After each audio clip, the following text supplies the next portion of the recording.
décorateur ici.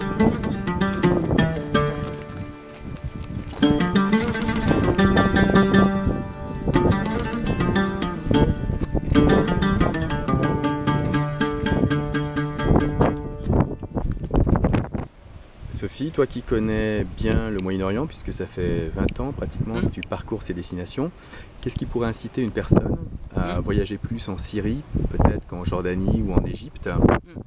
L'authenticité. On est à Palmyre ici. Est-ce que vous voyez beaucoup de monde autour de vous? Alors c'est sûr que vous pouvez arriver ici avec... bon, il y a quand même des gens qui viennent visiter Palmyre, hein, on n'est jamais complètement seul ici.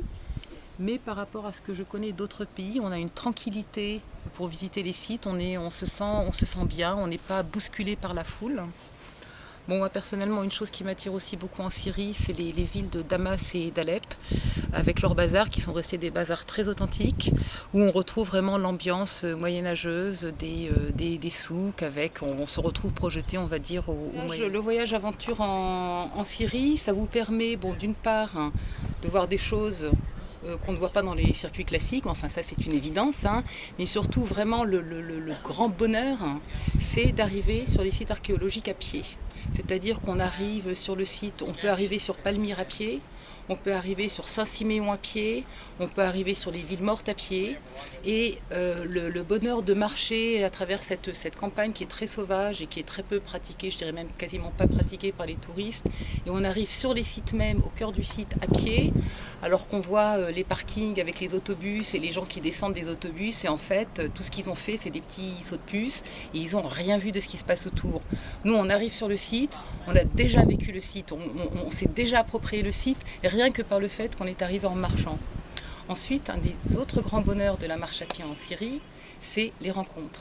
C'est-à-dire qu'on pratique des chemins qui sont surtout pratiqués par les Syriens, et sur ces chemins, on rencontre des gens. Et les rencontres ici sont jamais anodines, c'est-à-dire que les Syriens, n'ayant pas trop l'habitude de rencontrer des touristes sur ces chemins, on est systématiquement invités partout. Donc c'est vrai, si vous prévoyez un circuit d'1 heure, comptez plutôt 2 ou 3 heures, parce que étant donné que vous allez être invité partout à boire le thé, et c'est une expérience qu'il faut vivre, parce que ces gens, les Syriens vous invitent à boire le thé sans aucune arrière-pensée. Tout ce qu'ils veulent, c'est rendre le voyage des touristes le plus agréable possible. Ils veulent que vous soyez les ambassadeurs de la Syrie quand vous repartez dans votre pays, et que vous racontiez à quel point la Syrie vous a enchanté, et à quel point vous avez été bien accueillis.